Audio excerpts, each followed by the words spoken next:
Bending without breaking, how pain transforms into purpose. I want to begin today by sharing something extraordinary with you. Recently, I had the privilege of interviewing Krystal Hood, a woman whose story will forever change how you think about resilience. Krystal isn't just inspiring, she's revolutionary in how she has redefined what strength actually looks like, especially for Black women who've been taught that survival means never showing weakness. What makes Crystal's impact so profound is that she doesn't just talk about transformation, she embodies it. From the south side of Chicago to becoming a beacon of hope for countless young people, she has turned her deepest wounds into wisdom that heals others. Her journey isn't just a testament to human resilience, it's a masterclass in how vulnerability becomes our greatest superpower. Have you ever noticed how we glorified the strong Black woman narrative? We celebrate those who power through, who never complain, who carry everyone else's burdens while silently shouldering their own. We call it resilience, but sometimes we're just calling trauma by a prettier name. The first truth Crystal shared cuts straight through this misconception. Your pain can become your purpose, but only if you stop pretending it doesn't hurt. Imagine being 17 years old. Your mother passes away unexpectedly. Before you can even process this devastating loss, you become the primary caregiver for your grandmother. You're still in high school, but suddenly you're responsible for another human being's well being. And as if that weren't enough, financial instability leads to periods of homelessness. This was Crystal's reality, a young Black woman facing challenges that would break most adults, let alone a teenager. But here's where her story diverges from the expected narrative. Instead of simply being strong and burying her pain, she developed an affirmation that would become her North Star. I bend, but I don't break. Notice she didn't say, I never bend. She acknowledged the bending, the struggle, the pain, the moments when standing tall seemed impossible, but she refused to let these moments shatter her. And that's the difference between toxic resilience and transformative resilience. One denies the pain, the other acknowledges it as the very material from which purpose is forged. For Crystal, this transformation wasn't instantaneous. It was a gradual process of turning her lived experience into a beacon for others. She started as a custodian with Chicago Public Schools during the pandemic. Think about that for a moment. While many of us were figuring out how to work from home, she was showing up daily in empty school buildings, creating safe spaces for children who would eventually return. From there, she progressively moved into roles as a coach and mentor. She earned college degrees against staggering odds. Eventually, she became a behavioral specialist, using her story to connect with disengaged students who were on the verge of dropping out.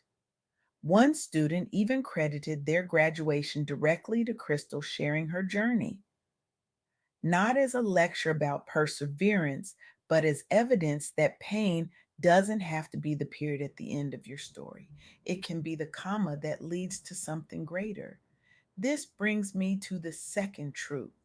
You are allowed to be both soft and strong. Our culture has a strange relationship with vulnerability, especially for Black women. We're often expected to be pillars, unshakable, unbreakable, and above all, unaffected. Show emotion, that's weakness. Ask for help, that's failure. But what if the most courageous thing you could do isn't powering through alone, but allowing yourself to be seen in your fullness, including your struggles? Crystal's approach to mentorship flips the traditional power dynamic on its head. Rather than positioning herself as the flawless authority figure who has it all figured out. She leads with empathy and authenticity. She shares her story not from a place of having overcome in some final perfect sense, but from a place of ongoing healing. This vulnerability centered leadership has redefined what authority looks like among the Black women professionals she works with. It's created spaces where strength isn't measured by how much you can endure in silence, but by how honestly you can acknowledge your journey, both the triumphs and the trials. We see this same philosophy at work in organizations like Young Invincibles, a national nonprofit dedicated to empowering young adults, particularly those facing barriers due to mental health challenges or systemic inequity. Through digital outreach strategies led by people like Dante, a Detroit native focused on digital media. They've created platforms where young people, including Black youth, can find mental health resources that reflect their realities. What makes their approach so effective isn't just the information they provide, it's the way they provide it. By having team members who bring direct experience with the issues they're addressing, they bridge trust gaps between institutions and youth populations that have historically been underserved or misunderstood. This is vulnerability as strategy. This is softness as strength. And it works because it acknowledges a fundamental truth. We cannot heal what we cannot name. We cannot transform what we refuse to touch. The third truth Krystal emphasized is perhaps the most powerful of all. Education and mentorship are pathways to liberation, not just for yourself, but for generations after you. When we think about breaking cycles of trauma, we often focus on individual healing, and that's essential.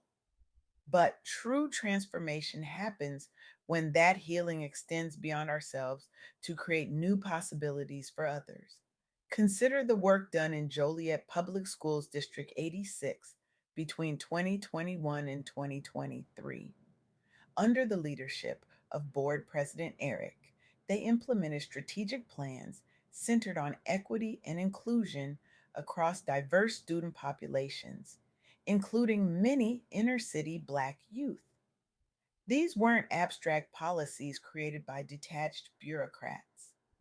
They were crafted by individuals deeply rooted in serving marginalized communities, insiders advocating for change based on lived reality. The result? An innovative equity policy backed by robust community input and a successful $99.5 million referendum supporting school improvements and services targeting disenfranchised students. The impact goes far beyond budget numbers. These changes led directly to increased funding and programming focused on restorative justice practices and culturally relevant curricula. They secured overwhelming voter approval, over 70%, showing broad buy in even amidst challenging political climates. This is what happens when education becomes not just about individual achievement, but about collective liberation. When mentorship becomes not just about personal guidance, but about systemic change. Krystal embodies this approach in her own work. She doesn't just help students graduate, she helps them reimagine what's possible for their lives. She doesn't just share her story, she creates spaces where others can reclaim their own narratives. This is how cycles break. This is how legacies change. One story, one student, one policy at a time. So, what does all this mean for you? What if you're not an educator or a mentor? What if you're just someone trying to make it through your own struggles? It means you have permission to ask for help, to rest, to dream bigger than your current pain. It means taking one small action toward healing today, even if it's simply speaking your truth aloud or reaching out for support instead of carrying everything alone. For those in positions of influence, educators, leaders, parents, it means seeing every person's story before judging their struggle. It means considering what doors you might open simply by sharing your own journey honestly. Because here's what I've learned from Krystal Hood: survival isn't where our stories end, it's where transformation begins. So today, I challenge you to do something revolutionary. Examine where in your life you've been taught that strength means silence. Where have you been bending to the point of breaking? Where have you denied yourself the gift of vulnerability? Tomorrow, I want you to take one deliberate action that honors both your softness and your strength. Maybe that's finally seeking therapy. Maybe it's sharing a struggle you've kept hidden. Maybe it's simply allowing yourself to rest without guilt. And if you're in a position to influence others, especially young people, I challenge you to create spaces where vulnerability isn't just permitted, but celebrated, where stories of struggle aren't whispered in shame, but shared as bridges to connection and healing. Because when we transform our relationship with pain, when we stop hiding it and start honoring it, we don't just change our own lives. We create ripples that touch everyone around us. We build communities where people don't just survive their traumas, they transform them into tools for collective liberation. This is the legacy Krystal Hood is creating.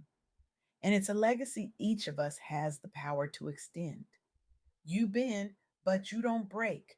You hurt, but you heal. You fall, but you rise. And in that rising, you create possibilities, not just for your own transformation, but for the transformation of generations to come. The world doesn't need more people pretending to be unbreakable. It needs more people brave enough to show their cracks, honest enough to share their struggles, and compassionate enough to help others find their way through the darkness. It needs you in all your perfectly imperfect humanity, bending, healing, rising, and transforming pain into purpose, one brave step at a time.